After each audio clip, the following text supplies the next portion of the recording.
అధిక బరువు అనేక సమస్యలకు కారణం. సాహితీ యోగా ఆన్లైన్ క్లాసులో జాయిన్ అవ్వండి. నా పేరు డాక్టర్ రామ్ గోపాల్. నేను హైదరాబాద్లో దిల్సుఖ్ నగర్లో మెట్రో పిల్లర్ నెంబర్ 1552 ఈ సేవ రోడ్లో మంజుసుధ హాస్పిటల్ ఉంది. అక్కడ ప్రతిరోజు పనిచేస్తాను. ఆదివారం కూడా పొద్దున పనిచేస్తాను. మిత్రులు అడుగుతున్నారు, షుగర్ ఉన్నవాళ్ళు చేపలు తినొచ్చునా, షుగర్ ఉన్నవాళ్ళు పెరుగు తినొచ్చునా అని. శుభ్రంగా తినొచ్చు. చేపలలో స్వీట్ ఉండదు, పెరుగులో కూడా గొప్ప స్వీట్ ఏమీ ఉండదు. అయితే అసలు షుగర్ ఉన్నవాళ్ళు ఏం తినొచ్చు, ఏం తినకూడదు, డైరెక్ట్గా షుగర్ లెవెల్స్ పెరిగే ఫుడ్ ఏవి తినకూడదు. ఫర్ ఎగ్జాంపుల్, రైస్ తినకూడదని కాదు, కానీ తెల్లటి రైస్ తిన్నప్పుడు సడన్గా గ్లూకోజ్ రేజ్ అవుతుంది. ఆ సడన్ రైజ్ను బాడీ తట్టుకోలేదు.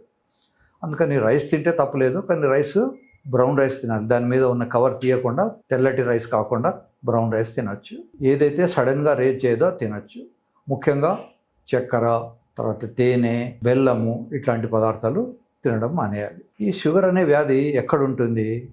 షుగర్ ఉన్న వ్యాధిగ్రస్తుడు ఎవరైనా ఒకళ్ళకు రక్తాన్ని డొనేట్ చేస్తే తీసుకున్న వ్యక్తికి షుగర్ వ్యాధి రాదు. మరి ఎక్కడ ఉంటుంది షుగర్ వ్యాధి? షుగర్ వ్యాధి రక్త నాళాల్లో ఉంటుంది. అయితే మనం ప్రతిసారి రక్తనాళాలను కట్ చేసి బయటకు చెక్ చేయలేం కనుక రక్తాన్ని చెక్ చేసుకొని ఇండైరెక్ట్గా ఇంత షుగర్ ఉంది అని అనుకుంటాం.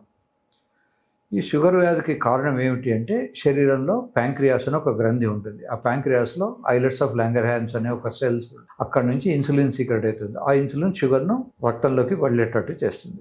విచిత్రం ఏమిటంటే, షుగర్ వ్యాధి ఉన్నప్పుడు రక్తంలో షుగర్ ఉన్నప్పటికీ వాళ్ళకి నీరసం ఉంటుంది. ఈ నీరసం ఎందుకు వస్తుందంటే, రక్త కణాల్లోకి కానీ శరీరంలో ఉన్న కణజాలంలోకి కానీ షుగర్ ఎంటర్ కాదు, ఊరికే బయటనే ఉండిపోతుంది. ఈ షుగర్ వ్యాధి మరీ ఎక్కువైపోయినప్పుడు కీటోఎసిడోసిస్ అని ఒక వ్యాధి వస్తుంది. దాంట్లో చాలా షుగర్ ఎక్కువైపోతుంది, యూరిన్లో కీటోన్ బాడీస్ అనేటివి వస్తుంటాయి. అట్లాంటప్పుడు వాళ్ళకు డీహైడ్రేషన్ కూడా జరుగుతుంది. ఈ డీహైడ్రేషన్ జరగడానికి కారణం ఏంటంటే, ఈ షుగర్ రక్తంలో షుగర్ ఎక్కువైపోయి టిష్యూలో ఉన్నటువంటి నీళ్ళను కూడా అది గుంజేసుకుంటుంది. ఇంకా టిష్యూ అంతా కూడా డీహైడ్రేట్. అప్పుడు వాళ్ళకు కొన్ని లీటర్ల కొద్ది ఫ్లూయిడ్స్ ఇచ్చిన తర్వాత కానీ వాళ్ళు తట్టుకోలేరు. సో షుగర్ వ్యాధి ఉన్నవాళ్ళు ఫుడ్, ఎక్సర్సైజ్తో ఫస్ట్ లెవెల్ ఆఫ్ కంట్రోల్ ఉంటుంది. సెకండ్ లైన్ ఆఫ్ ట్రీట్మెంటు ఇలా కంట్రోల్ కానప్పుడు ట్యాబ్లెట్స్ ఇస్తాం. ఈ ట్యాబ్లెట్స్ వల్ల ఏమిటి అంటే, అలసిపోయి పని చేయకుండా ఉన్నటువంటి ఐలెట్స్ లాంగర్హాన్స్ను స్టిమ్యులేట్ చేసి కొంత ఎక్కువ ఇన్సులిన్ సీక్రెట్ చేయడానికి అవకాశం ఉంటుంది. మూడోది వచ్చేసి, ఈ రెండు పనిచేయనప్పుడు ఇన్సులిన్ అనే ఇంజెక్షన్స్ పెడతాం. ఇప్పుడు చాలామంది ఎండోక్రైనాలజిస్టులు అవైలబుల్ ఉన్నారు. తర్వాత షుగర్ వ్యాధి ట్రీట్మెంట్లో స్పెషల్గా ట్రైన్డ్ అయిన డాక్టర్స్ ఉన్నారు. ఎండి జనరల్ మెడిసిన్ డాక్టర్స్ ఉన్నారు. వీళ్ళంతా కూడా చక్కగా షుగర్ కంట్రోల్ చేస్తున్నారు. ఒకప్పుడు మేము సర్జరీస్ చేస్తే ఇన్ఫెక్ట్ అయ్యేవి, షుగర్ కంట్రోల్ ఏదో ఇబ్బందిగా ఉండేది. కానీ అదృష్టవశాత్తు నౌడేస్ షుగర్ కంట్రోల్ ఈ ఎండోక్రైనాలజిస్ట్ వాళ్ళ హెల్ప్ వల్ల యూజువల్గా కంట్రోల్ అయ్యి చక్కగా రిజల్ట్స్ వస్తున్నాయి. తర్వాత కొత్త కొత్త మందులు వచ్చాయి. ఇదివరకు మెట్ఫార్మిన్ అనే ఒక ట్యాబ్లెట్ మాత్రమే ఉండేది. తర్వాత వేరే ట్యాబ్లెట్స్ వచ్చాయి. ఈ మధ్యకాలంలో ఇంకా కొత్త ట్యాబ్లెట్స్ కూడా వచ్చాయి. కనుక షుగర్ కంట్రోల్ చాలా ఈజీగా అవుతుంది.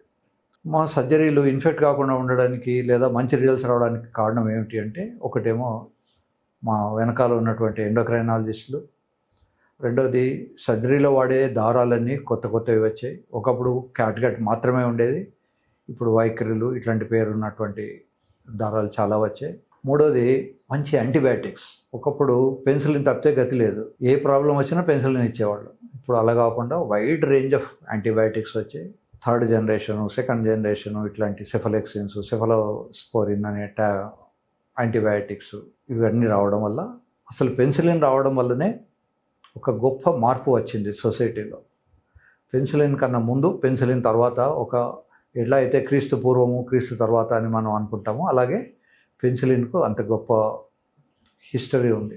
పెన్సిలిన్ ఇచ్చిన కొత్తలో అరౌండ్ 1940, 1920 ఆ టైంలో ఏం చేసేవాడంటే, ఎవరికైనా పెన్సిలిన్ ఇస్తే వాడు మూత్రం చేస్తే మాత్రం మామూలుగా యూరినల్స్ చేయకుండా స్పెషల్గా వాడికి ఒక గ్లాస్ లాంటిది ఇచ్చి అందులో మాత్రమే యూరిన్ చేయమని, ఆ యూరిన్లోంచి మళ్ళీ పెన్సిలిన్ ఎక్స్ట్రాక్ట్ చేసుకొని రీసైకిల్ చేసుకునేవాళ్ళు.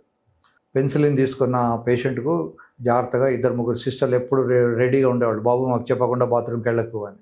Because it was very difficult to get penicillin at those days. ఇప్పుడు అది తగ్గిపోయింది, పెన్సిలిన్ చాలా ఫ్రీగా అవైలబుల్ అయింది. ఈ లోపల పెన్సిలిన్ రెసిస్టెన్స్ కూడా వచ్చింది. చాలా వ్యాధులకు పెన్సిలిన్ పెట్టినా తగ్గని పరిస్థితి వచ్చింది. అప్పుడు వేరే కొత్త కొత్త యాంటీబయాటిక్స్ కనుక్కున్నాం. అన్ఫార్చునేట్లీ ఇండియాలో మందులు ఇచ్చినప్పటికీ తగ్గని ఇన్ఫెక్షన్స్ చాలా పెరుగుతున్నాయి. మల్టీ డ్రగ్ రెసిస్టెంట్ బ్యాక్టీరియా అంటారు దీన్ని. ఏ డ్రగ్ ఇచ్చినా అది కంట్రోల్ కాకుండా ఉంటుంది. దీనికి కారణం ఏమిటంటే ప్రతి చిన్న చిన్న విషయాలు కూడా మనం ఎక్కువగా యాంటీబయాటిక్స్ వాడడం వల్ల అసలు పెద్ద వ్యాధులు ఏదైనా వచ్చినప్పుడు మనం యాంటీబయాటిక్స్ ఇచ్చినప్పటికీ అది రెస్పాండ్ కాకుండా పోతుంది. ఈ మల్టీ డ్రగ్ రెసిస్టెన్స్ని తగ్గించుకోవాలంటే చిన్న చిన్న డాక్టర్ల దగ్గరికి వెళ్ళడం మానేయాలి. వాళ్ళు ఇచ్చే యాంటీబయాటిక్స్ వేసుకోకూడదు. ఫర్ ఎగ్జాంపుల్ జలుబు ఉన్నదనుకోండి, జలుబు అనేది వైరల్. ఈ వైరల్కు మనం యాంటీవైరల్ ట్రీట్మెంట్ ఇవ్వక్కర్లేదు. It's a very mild virus. ఊరికే తలనొప్పికో దానికో ట్యాబ్లెట్ సిమ్టమ్స్ సరిపోయింటే తీసుకోవచ్చు. కానీ వీడికి జలుబు చేయగానే యాంటీబయాటిక్స్, సినారెస్ట్ ట్యాబ్లెట్, డోలో ట్యాబ్లెట్ ఇట్లాంటివి ఇచ్చేసరికి ఈ యాంటీబయాటిక్స్కి రెసిస్టెన్స్ వస్తుంది. సూపర్ యాడెడ్ ఇన్ఫెక్షన్ అని ఒక కండిషన్ ఉంటుంది. ఓ వారం తర్వాత జలుబు ఉన్నప్పటికీ వాడికి దగ్గు రావడము, తర్వాత తెమడలో కలర్ఫుల్ అటువంటి టైంలో మీరు యాంటీబయాటిక్స్ ఇచ్చుకుంటే మంచిది. అందుకని ఫస్ట్ 4-5 డేస్ జలుబుకు ఏమీ యాంటీబయాటిక్స్ ఇవ్వకుండా సింపుల్ పెయిన్ కిల్లర్స్ మాత్రమే ఇచ్చి కంట్రోల్ చేయాలి. యాంటీబయాటిక్ యూజ్ను మనం అందరం తగ్గించుకుందాం. అవసరం ఉంటే తప్ప యాంటీబయాటిక్ వాడకూడదు. అది కూడా చిన్న యాంటీబయాటిక్తో స్టార్ట్ చేసుకోవాలి. కొన్ని యాంటీబయాటిక్స్ని ఎప్పుడు కూడా మనం స్పేరింగ్లో పెట్టుకోవాలి. అన్నిటికీ బ్రహ్మోస్ వాడకూడదు కదా. బ్రహ్మోస్ వాడాల్సి వచ్చినప్పుడు ఏదైనా పెద్ద ఎయిర్పోర్టో శత్రువులది, లేదా పెద్ద వ్యవహారమో, న్యూక్లియర్ ఫెసిలిటీస్ ఉన్నాయి శత్రువులవి, అటువంటి వాటి మీద బ్రహ్మోస్ వేయచ్చు. కానీ చిన్న చిన్న వాటి మీద కూడా బ్రహ్మోస్ వేయడం అనేది అవసరం లేదు. అలాగే మనం బ్రహ్మోస్ జాగ్రత్తగా వాడుకున్నట్టే ఈ హయ్యర్ యాంటీబయాటిక్స్ని కూడా జాగ్రత్తగా వాడుకోవాలి.